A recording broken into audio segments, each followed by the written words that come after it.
নয়ন এবং মোহিনীকে অনেক আঘাত করা হয়। এরপর নয়নকে পাহাড়ের গাছের সাথে বেঁধে রাখা হয় এবং মোহিনীকে একটা ঘরের মধ্যে আটকে রাখা হয়। মোহিনীকে অনেক অনুরোধ করে যেন নয়নকে ছেড়ে যায়, কিন্তু তার ভাইদের কথা মোহিনী মানতে চায় না যে নয়নকে সে ছাড়বে না। আবার মোহিনী তাদের ভাইকে বা ভাইদেরকে অনুরোধ করে যে নয়নকে যেন ছেড়ে দেওয়া হয়, কিন্তু সে কথাও ভাইরা কানে তোলে না।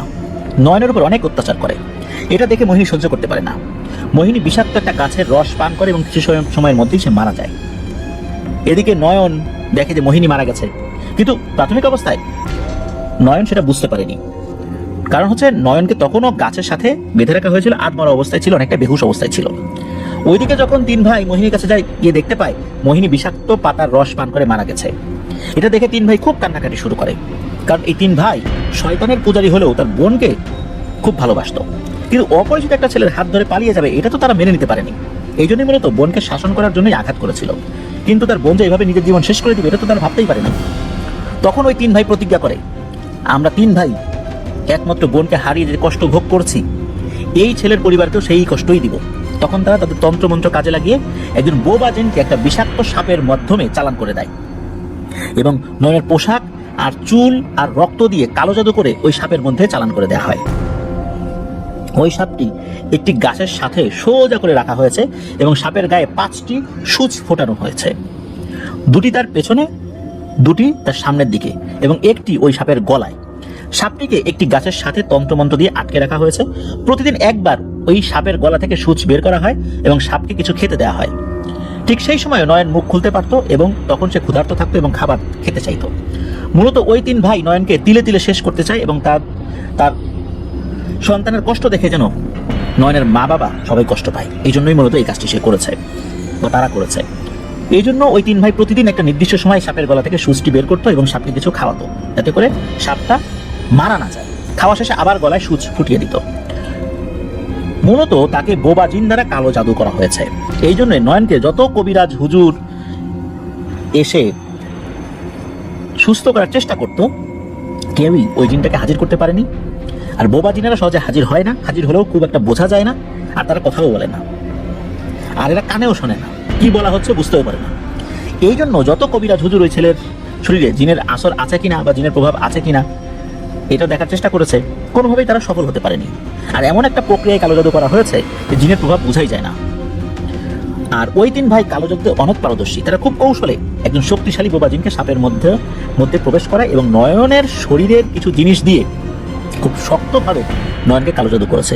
এই জন্য দুর্বল জিনেরা নয়ন এবং বোবা জিনের বিষয়ে তথ্য সংগ্রহ করতে পারেনি। সব কথা শোনার পর আসাদ সাহেব জিনের সর্দারকে বলেন, এখন নয়নকে কি কোনোভাবেই ওই কালো জাদু থেকে মুক্ত করা যায় না? তখন জিনের সর্দার বলেন, আমি নয়নকে মুক্ত করার জন্য শক্তিশালী প্রায় 100 জিনকে পাঠিয়েছিলাম। তারা ওই সাপটিকে ওই গাছ থেকে নামিয়ে বোবা জিনকে মুক্তি দিয়ে ওই সাপটিকে পুড়িয়ে ফেলেছে। যেহেতু ওই বোবা জিন দ্বারা সাপটিকে কালো জাদু করা হয়েছে, তাই বোবা জিনটি মুক্ত হওয়ার সাথে সাথে নয়ন কালো জাদু থেকে আস্তে আস্তে মুক্ত হয়ে যাবে ইনশাল্লাহ। তখন জিনের সর্দার বলেন, এখন যদি আপনি আমাদের সাথে যেতেন তাহলে আমার পরিবার আপনার কাছে কৃতজ্ঞ থাকবে। তখন আসাদ সাহেব বলেন, আপনি আজ থেকে 3 দিন পর যে শুক্রবার আছে ওই শুক্রবার রাত 12টার সময় আসবেন এবং আমি আপনার সাথে যাব। কিন্তু আপনাকে কথা দিতে হবে, আপনাকে আমি যখন বলবো আপনি তখন কোনো প্রশ্ন ছাড়াই আমাকে এই জায়গায় দিয়ে যাবেন। তখন জিনের সর্দার বলেন যে আপনি নিশ্চিন্তে থাকেন, আপনাকে আমি সসম্মানেই এই জায়গায় পৌঁছে দেব। এই কথা বলে জিনের সর্দার চলে যান। আসাদ সাহেব বাড়িতে আসেন এবং তার পরিবারকে বলেন যে তিনি একটা বিচার করতে কয়েকদিন পর যে শুক্রবার আছে সেই শুক্রবার দিন বাইরে কোথাও যাবেন। বিচারটা আমার কাছে একটা মানুষের মতোই, যেভাবে আমি বিচার করি ঠিক এভাবেই করতে হবে, আর এটা করার জন্য আমাকেই যেতে হবে।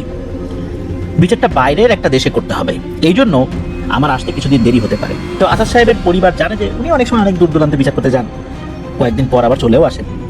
তো এইভাবে পরিবারের লোকজন তাকে বলেন, ঠিক আছে সাবধানে যাবেন, তাড়াতাড়ি বিচার শেষ করে চলে আসবেন। আসাদ সাহেব পরিবারকে আশ্বস্ত করে বলেন যে উনি খুবই তাড়াতাড়ি চলে আসার চেষ্টা করবেন, তাকে নিয়ে পরিবারের সদস্যদের কেউ চিন্তা না করে। কয়েকদিন পরে সেই কাঙ্ক্ষিত শুক্রবার চলে আসে। আসাদ সাহেব রাতে বাড়ি থেকে বের হন, সেই নির্দিষ্ট জায়গায় এসে উপস্থিত হন। উনি আসার অল্প কিছু সময় পরে দেখেন আকাশ থেকে 2টি সাদা ঘোড়া নেমে আসছে। উনি বুঝতে পারেন ওনাকে নিয়ে যাওয়ার জন্যই এই ঘোড়া আসছে।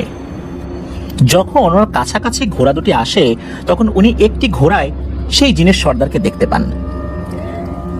একটি ঘোড়া ফাঁকা। উনি তো জানেন এগুলো কোনো সাধারণ ঘোড়া নয়। যখনই জিনের সর্দার কাছাকাছি আসেন তখনই আসাদ সাহেব সালাম দেন। জিনের সর্দার সালামের উত্তর দেন। তখন আসাদ সাহেব বলেন, আমি আপনার সাথে যাওয়ার জন্য প্রস্তুত। তখন জিনের সর্দার বলেন, আসাদ সাহেব আপনি কিছু মনে করবেন না, এই সাদা কাপড়টি আপনি চোখে বেঁধে নেন। আমাদের জিনের দেশে কাউকে নিয়ে যেতে হলে আমাদের কিছু নিয়ম মানতে হয়, আর আপনার জন্য একটা পোশাক নিয়ে এসেছি, আপনি এটা পরে নেন। এই পোশাকটি খুবই সম্মানীয় একটা পোশাক। আসাদ সাহেব খুব সহজভাবেই জিনের সর্দারের প্রস্তাবটি মেনে নেন। জিনের সর্দারের দেওয়া পোশাকটা পরে ফেলেন এবং কালো কাপড় চোখে বেঁধে নেন। তো যখন উনি ঘোড়ায় উঠবেন তখন ঘোড়াটা একটু নিচু হয় এবং সেই ঘোড়ায় উনি তখন উঠে বসেন। ঘোড়ায় ওঠার পর আসাদ সাহেবের মনে হলো ঘোড়ার চারদিকে কোনো কালো কাপড় দিয়ে ঢেকে দেয়া, মনে হচ্ছে কোন একটা আস্তরণ চতুর্দিকে রয়েছে। তবে এটার কারণ হিসেবে উনি বুঝতে পেরেছেন যাতে করে ওনার কোনো ক্ষতি না হয়, তাই হয়তো বিশেষ কোনো একটা পদ্ধতি অবলম্বন করা হয়েছে, কিন্তু এটা যে কি পদ্ধতি এটা উনি বুঝতে পারেন নাই। শুধু ওনার কাছে এতটুকুই মনে হয়েছিল। আসাদ সাহেবের মনে হলো কিছু সময় পর ঘোড়াটি একটি জায়গায় এসে থামে। জিনের সর্দার আসাদ সাহেবের কাছে এসে চোখের বাঁধনটা খুলে দেন এবং ঘোড়া থেকে নামিয়ে দেন। আসাদ সাহেব অবাক হয়ে দেখেন যে উনি একটা বিশাল রাজপ্রাসাদের ভেতরে দাঁড়িয়ে আছেন। তার সামনে 20 থেকে 25 জন দাঁড়িয়ে আছে, যাদের উচ্চতা 12 ফিটের মতো লম্বা। এদের মধ্যে জিনের সর্দার বলে ওঠেন, তোমরা এতক্ষণ যে বিচারকের অপেক্ষায় ছিলে ইনি হচ্ছেন সেই বিচারক। তখন আসাদ সাহেব সবাইকে সালাম দেন, ওনারাও সালামের উত্তর দেন। আসাদ সাহেব সবার মধ্যে একজনের দিকে তাকিয়ে অবাক হন। দেখেন 5.5 ফুট লম্বা একজন বৃদ্ধ দাঁড়িয়ে আছেন, যাকে জিনের মতো মনে হচ্ছে না। আবার ওনাকে যে জিনের মতো মনে হচ্ছে না তাকে সরাসরি তো বলতেও পারছেন না আসাদ সাহেব। উনি এই বৃদ্ধের পরিচয় জানার জন্য খুবই আগ্রহী হন, কিন্তু এখনই না, তিনি একটা নির্দিষ্ট সময়ের অপেক্ষা করতে থাকেন। জিনের সর্দার আসাদ সাহেবকে সাথে নিয়ে তার দেশের একটি বিশেষ চেয়ার, সেই চেয়ারে বসান এবং উপস্থিত সকলের সাথে উনি পরিচয় করিয়ে দেন। তখন ওই 5.5 ফুট উচ্চতার বৃদ্ধ লোকের সাথেও পরিচয় করিয়ে দেন। তখন আসাদ সাহেব বুঝতে পারেন যে তিনি একজন মানুষ। ওই বৃদ্ধের সম্পর্কে জিনের সর্দার বলেন, ওনার নাম কামরুল ইসলাম। উনি আমাদের কাছে খুবই সম্মানীয় একজন ব্যক্তি। এই রাজ্যের সকল জিন ওনাকে খুবই সম্মান করেন। এরপর আসাদ সাহেবকে একটা রুমে নিয়ে গিয়ে তাকে বিশ্রাম করতে বলেন এবং সেখানে আগে থেকে খাবার দেওয়া ছিল সেগুলো খেতে বলেন। বিশ্রাম নেওয়া শেষ হলে দরজায় টোকা দেবেন, এটাও বলে যান। বা বিশ্রাম নেওয়া শেষ হলে আসাদ সাহেব দরজায় টোকা দেবেন, তখন লোকজন এসে তাকে নিয়ে যাবে, এমনটাই আর কি কথা ছিল। তো কিছু সময় পর আসাদ সাহেব উনি একটু ফ্রেশ হয়েছেন, তারপরে যতটুকু খাওয়া দাওয়া করা দরকার সেটা খেয়েছেন। ওখানে যে খাবারগুলো ছিল তার মধ্যে যে মিষ্টিটা খেয়েছেন, মনে হয়েছে এই মিষ্টিটা জিনেদের তৈরি না, এটা কোনো মানুষের তৈরি। কারণ অন্যান্য খাবারের স্বাদ ছিল একরকম, ওই মিষ্টিটার স্বাদ ছিল অন্যরকম। যেমনটা পৃথিবীর যেই মিষ্টিগুলো হয় যেরকম স্বাদ হয় অনেকটা সেরকম, মানে উনি যে ধরনের মিষ্টি খেয়ে অভ্যস্ত, খুব ভালো মানের মিষ্টি, ওরকম মনে হয়েছে। এই বিষয়টা নিয়ে তার কৌতূহল জাগে যে জিনেদের জগতের খাবারের সবকিছু স্বাদ আলাদা রকম, এই একটা মিষ্টির স্বাদ কেন পৃথিবীর এই জগতের মতো মনে হলো। যাই হোক, খাওয়া দাওয়া এবং বিশ্রাম শেষ করার পর উনি দরজায় টোকা দেন। টোকা দেওয়ার কিছু সময় পর জিনের সর্দার আসেন এবং ওনাকে বিচারের মজলিসে নিয়ে যাওয়া হয় এবং প্রধান চেয়ারটিকে তার জন্যই রাখা হয়েছিল, ওই চেয়ারটিতেই আসাদ সাহেবকে বসানো হয়। পাশেই একই রকম আরেকটি চেয়ারে জিনের সর্দার বসেন। তখন জিনের সর্দার তার যমজ দুটি ছেলেকে ডাকেন, তাদের সাথে আসাদ সাহেবের পরিচয় করিয়ে দেন। এরপর জিনের সর্দার বলেন, আমার স্বজাতির একটা মেয়েকে আমার যমজ 2 সন্তান ভালোবাসে। এই ভালোবাসাকে কেন্দ্র করে আমার 2 সন্তান এক ভাই আর এক ভাইয়ের উপর আক্রমণ করে, তারা কেউ কাউকে সহ্য করতে পারে না। কিন্তু ওই মেয়ে তাকেই বিয়ে করবে আমি যাকে বলবো।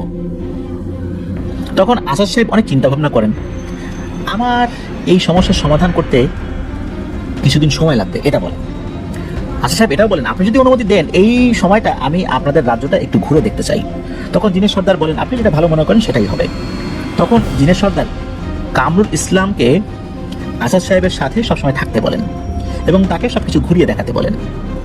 সেই সাথে জিনের সর্দার আসাদ সাহেবকে কিছু কথা বলেন, এই রাজ্যে আপনি সবকিছু দেখবেন, কিন্তু আপনার কাছে অনুরোধ থাকবে আপনি কোনো ফুল ফল গাছের পাতা এগুলোতে ছেঁড়ার উদ্দেশ্যে হাত দেবেন না বা ছিঁড়বেন না।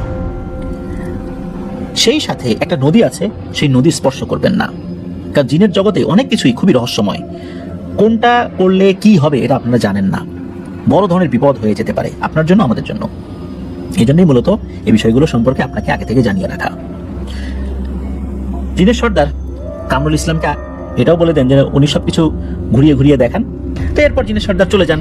ওই বৃদ্ধ, যার নাম কামরুল সাহেব, উনি আসাদ সাহেবকে বলেন আগামীকাল সকালবেলা আপনাকে নিয়ে ঘুরতে যাবো ইনশাল্লাহ। আসাদ সাহেব সম্মতি জানান। পরদিন আসাদ সাহেব কামরুল সাহেবকে নিয়ে জিনের রাজ্য ঘুরতে বের হন। উনি বিশাল বিশাল ফুলের বাগান দেখতে থাকেন, যে ফুল উনি এর আগে কখনোই দেখেননি। ওনাকে ফলের বাগানে নিয়ে যাওয়া হয়। উনি সেখানেও বিভিন্ন ধরনের ফল দেখেন যেটা পৃথিবীতে আগে কখনো দেখেনি নাই। আসাদ সাহেব ওই বৃদ্ধ কামরুল সাহেবকে জিজ্ঞেস করেন, এই ফল আমি কেন ছিঁড়ে খেতে পারবো না, এই ফুল কেন ছিঁড়ে নিতে পারবো না? তখন কামরুল সাহেব আসাদ সাহেবকে বলেন, জিনেদের জগতে অনেক নিয়ম আছে যেগুলো মেনে চলতে হয়। আপনি এই ফুল নিতে পারবেন, এই ফল খেতে পারবেন যদি কোনো জিন আপনাকে গাছ থেকে পেরে দেয় বা ছিঁড়ে দেয়, নয়তোবা আপনি যে গাছের ফুল ছিঁড়বেন সেই গাছ শুকিয়ে মারা যাবে। মানুষের স্পর্শ এই গাছ নিতে পারে না। যেই গাছের ফল ছিঁড়বেন সেই গাছের একদম শেষ হয়ে যাবে সবকিছু, সেই গাছ মারা যাবে। সে যত বড় গাছই হোক মারা যাবে, আবার যত ছোট গাছই হোক মারা যাবে। আসাদ সাহেবের কারণ জিজ্ঞেস করলে কামরুল সাহেব জিনের সর্দারকেই এই বিষয়টা জিজ্ঞেস করতে বলেন। তো যাই হোক, এরপর উনি জিনের রাজ্য ঘুরতে থাকেন। এক পর্যায়ে ওনার চোখ যায় একটি নদীর দিকে। সেখানে তিনি অদ্ভুত একটা জিনিস দেখতে পান। তিনি দেখতে পান একই নদীর দুই পাশে দুই রকম স্রোত বহমান। এক পাশে সাদা দুধের মতো কিছু প্রবাহিত হচ্ছে, আর এক পাশে রক্তের মতো কিছু প্রবাহিত হচ্ছে। কিন্তু এই রক্তের মতো তরল পদার্থ আর দুধের মতো সাদা তরল পদার্থ একসাথে মিশছে না। দেখে মনে হচ্ছে দুধ এবং রক্তই। আসাদ সাহেব এই দৃশ্য দেখে কারণ জানার জন্য উদ্গ্রীব হয়ে পড়েন। উনি কামরুল সাহেবকে জিজ্ঞেস করেন এর কারণ কি। তখন কামরুল সাহেব আবারও জিনের সর্দারকে এই বিষয়টা জিজ্ঞেস করতে বলেন। তবে আসাদ সাহেবের কৌতূহল দেখে শুধু এটুকুই বলেন, আজ থেকে প্রায় 400 বছর আগে দুই ভাইয়ের ঘটনাকে কেন্দ্র করে এই নদীর সৃষ্টি হয়েছে। তবে আপনি যদি পুরো ঘটনাটি জানতে চান তাহলে জিনের সর্দারকে জিজ্ঞেস করেন। এরপর ওই দিনের মতো ঘোরাঘুরি করে জিনের মহলে চলে আসেন। এরপর তাকে সেই সব বাগানের ফল এবং অন্যান্য খাবার খেতে দেওয়া হয়। বিশেষ করে এক ধরনের রুটি এবং ভেড়ার মাংস দেওয়া হয়, যেটা আসাদ সাহেবের কাছে অসাধারণ লেগেছিল। এরপর অন্যান্য খাবারের সাথে যখন মিষ্টি খাচ্ছিলেন তখনও মনে হয়েছিল এই মিষ্টি কোনো মানুষের তৈরি। আসাদ সাহেব তৎক্ষণাৎ কামরুল সাহেবকে প্রশ্ন করেন, আমি এখানে যতগুলো খাবার খেলাম সবগুলোর স্বাদ অন্যরকম, শুধু মিষ্টির স্বাদটি মনে হলো কোনো মানুষের তৈরি।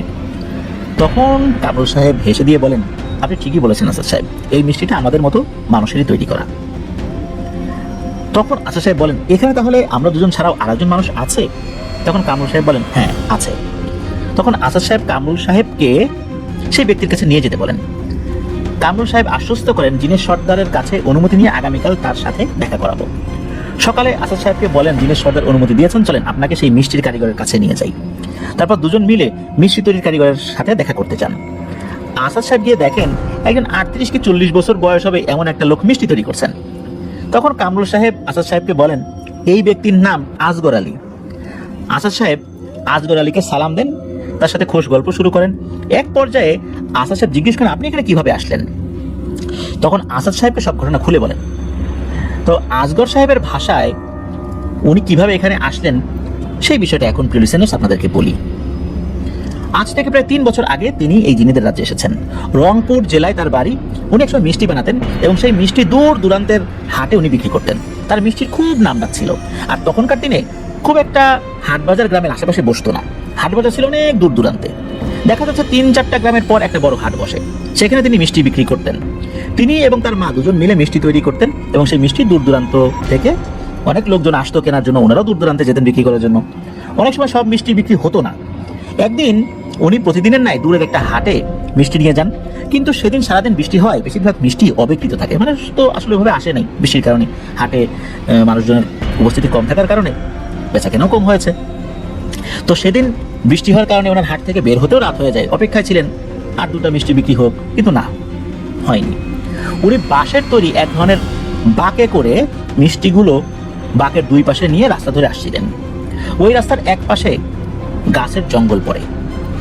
আসার সময় দেখছেন একটা বড় বিড়াল অনেকগুলো বাচ্চা বিড়াল নিয়ে ওই জঙ্গলের পাশে রাস্তা পার হচ্ছে এবং রাস্তা পার হয়ে বিড়ালগুলো দাঁড়িয়ে পড়ে এবং তার দিকে এক দৃষ্টিতে চেয়ে থাকে।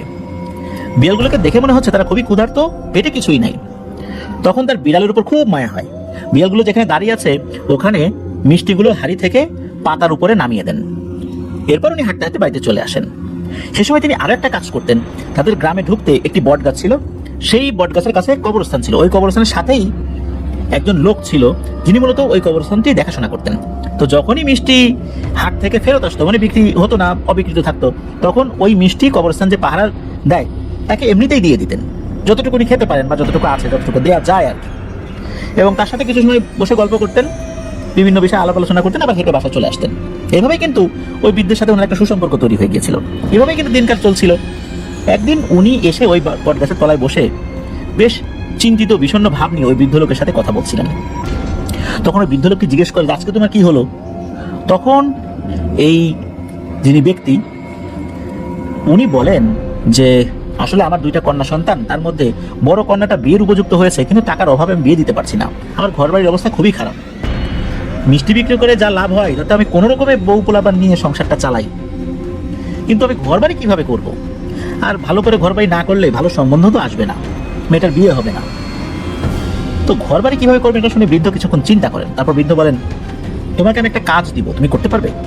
তখন ওই লোক বলেন, হ্যাঁ পারবো। তখন বৃদ্ধ বলেন যে কাজের বিনিময়ে তুমি অনেক টাকা পয়সা পাবে, কিন্তু তোমাকে পরিবার ছেড়ে 5 বছরের জন্য অন্য জায়গায় চলে যেতে হবে। এই 5 বছরের মধ্যে তুমি তোমার পরিবারের সাথে কোনো প্রকার সাক্ষাৎ করতে পারবে না। যেহেতু জীবনে পরিবারের জন্য অনেক কিছুই করতে পারো নাই, এই 5টা বছর অন্তত কষ্ট করো, আশা করছি পরিবারের জন্য ভালো কিছুই হবে ইনশাল্লাহ। তখন এই আজগর সাহেব বৃদ্ধের কথায় রাজি হয়ে যান, আর উনি এটাও বলেন যে ঠিক আছে আমি রাজি, আমাকে কি করতে হবে বলো। তখন বৃদ্ধ বলে, তুমি তোমার পরিবারকে কিভাবে ম্যানেজ করবা তুমি দেখো, খালি বলবো আমি কিছুদিনের জন্য বাইরে যাচ্ছি, আমার আসতে অনেক দেরি হবে, আবার তাড়াতাড়ি চলে আসতে পারি, তবে তোমরা চিন্তা করো না, আমি ভারতে আমার এক পরিচিত লোক আছে, তার কাছে যাচ্ছি, তাদের সাথে ওখানে কিছুদিন কাজ করব, আর কাজ করলে অনেক টাকা পয়সা পাবো, তারপর সেই টাকা নিয়ে এসে ঘর বাড়ি করবো, মেয়েদের ভালো জায়গায় বিয়ে দিব। আমার পরিচিত একজন অল্প দিনে কাজ করে অনেক টাকা পয়সার মালিক হয়েছে, সেই পরিবার আমাকে নিয়ে যেতে রাজি হয়েছে। তো যাই হোক, এইভাবে আর কি উনি বলেছেন। এক পর্যায়ে পরিবারের লোকজন তাকে ভারতে যেতে দিতে রাজি হয়। সবার কাছ থেকে বিদায় নিয়ে ওই বৃদ্ধ লোকের কাছে চলে আসছেন।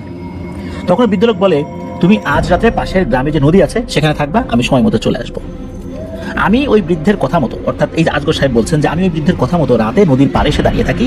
মূলত ওই বৃদ্ধ নদীর যে জায়গাটাতে আসতে বলেছে সেখানে কোনো জনমানব নেই। কিছুক্ষণের মধ্যেই সুন্দর একটা নৌকা চলে আসে, এবং ওই নৌকায় যিনি ছিলেন সেদিন মানুষের মধ্যে দেখা যাচ্ছে, মানুষই মনে হচ্ছে। লোকটা বলে ওঠে যে ওই যে বৃদ্ধ লোকটার সাথে আপনি বসে গল্প করেন কবরস্থানের ওখানে, ওই বৃদ্ধ লোকটি আমাকে পাঠিয়েছেন আপনাকে নিয়ে যেতে। তো ওই বৃদ্ধ লোকের নাম শুনে নৌকায় উঠে পড়েছেন। অপর প্রান্তে যিনি আছেন তখনও তাকে কিন্তু এই আজগর সাহেব দেখেন নাই। এর মধ্যে হঠাৎ করে ওই লোক বলে ওঠেন যে আপনি ভয় পাবেন না, নৌকাটি শক্ত করে ধরুন, নৌকাটি এখন পানির নিচ দিয়ে যাবে। এই কথা বলার পর নৌকাটি পানির নিচে নামতে থাকে। এর মধ্যে আজগর সাহেব ভয়ে জ্ঞান হারিয়ে ফেলেছেন। জ্ঞান ফিরে আসলে দেখেন যে উনি জিনেদের দেশে। তো তারপর ওনারা অনেক কথাই বলেন, মানে আজগর সাহেবের সাথে আরো অনেক কথাই হয়, আসাদ সাহেবের অনেক কথাই খুলে বলেন।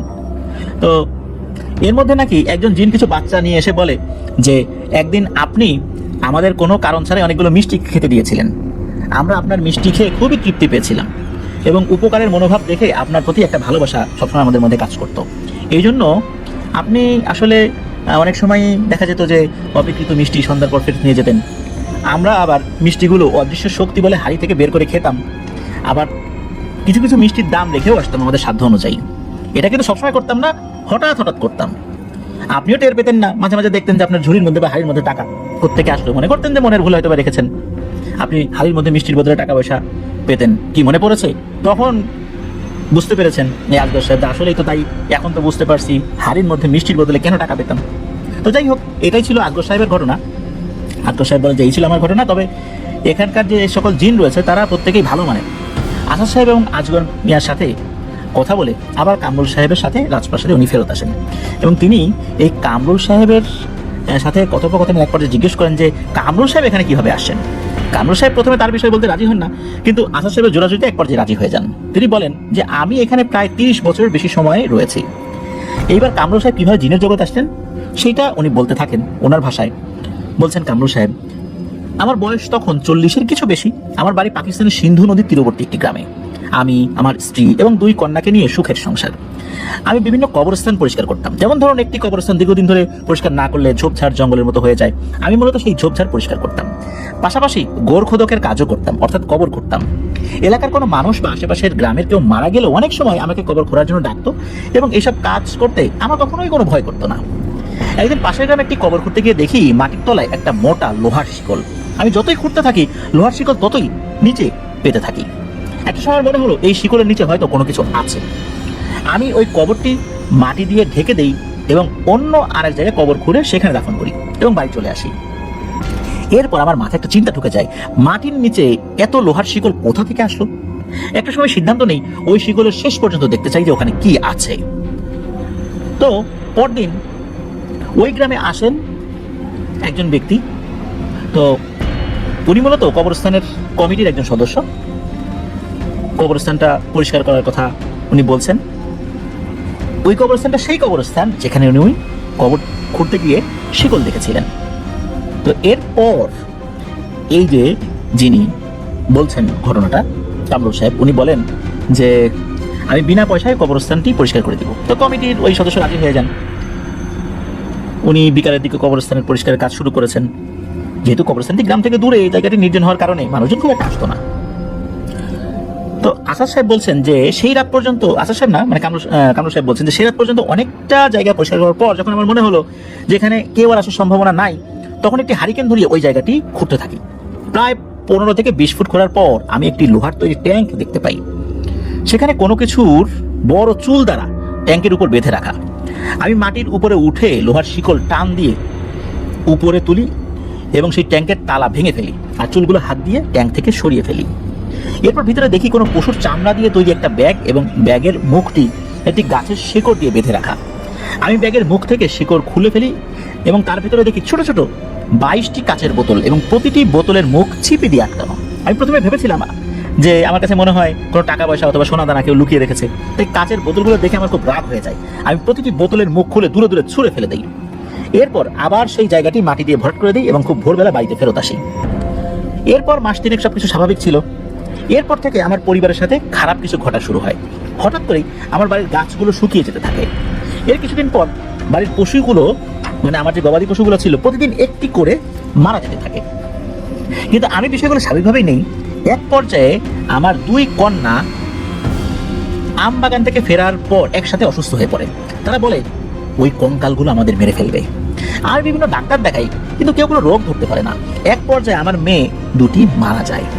এই শোক কাটিয়ে ওঠার আগেই একদিন আমার স্ত্রী অনেকের সাথে গোসল করতে নদীতে যায়, কিন্তু সে ডুব দেওয়ার পর আর ওঠে না।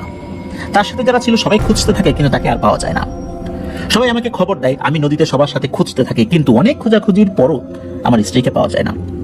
সেদিন সন্ধ্যা পর্যন্ত খোঁজা হয়, তারপর সবাই সবার মতো চলে আসে। পরদিন সকালে খবর আসে আমার স্ত্রীর লাশ ভেসে উঠেছে। সবাই নদী থেকে লাশ নিয়ে বাড়িতে আসে। আমার স্ত্রীর লাশ দাফন করে আসার সময় রাস্তায় এক অপরিচিত বৃদ্ধের সাথে দেখা হয়।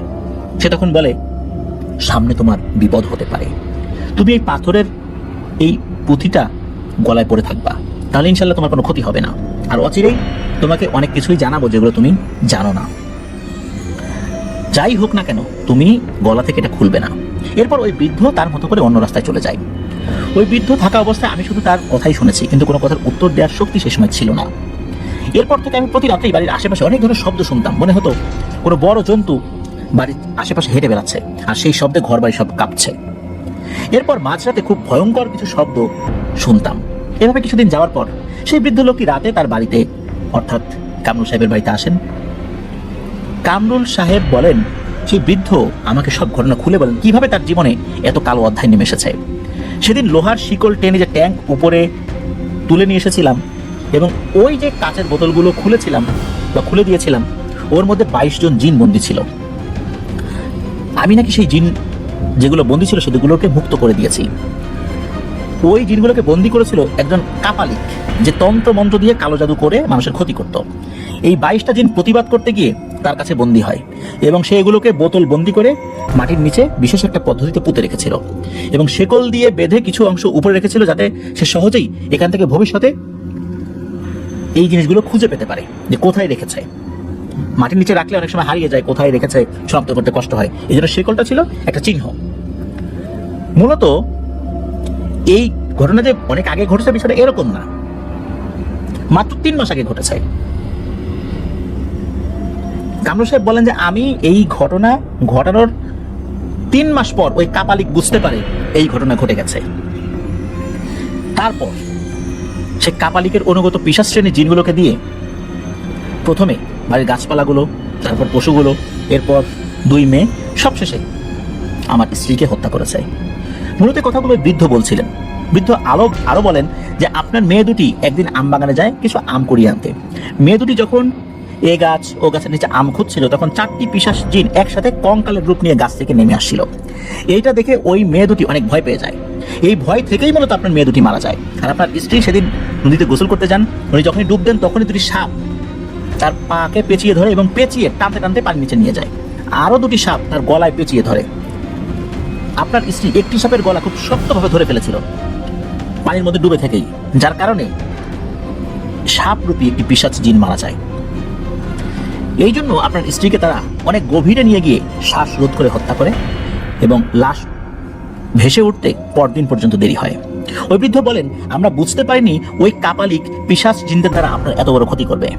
আপনি আমাদের গোত্রের 22 জন জিনকে মুক্ত করেছেন, এই জন্য আমাদের জিনের সর্দার সহ সবাই আমরা আপনার কাছে ঋণী। আমরা গতকাল ওই কাপালিককে হত্যা করেছি। ওই কাপালিক নদীর একটা জায়গায় গোসল করতে নামে এবং ভুলবশত সে তাকে বন্ধ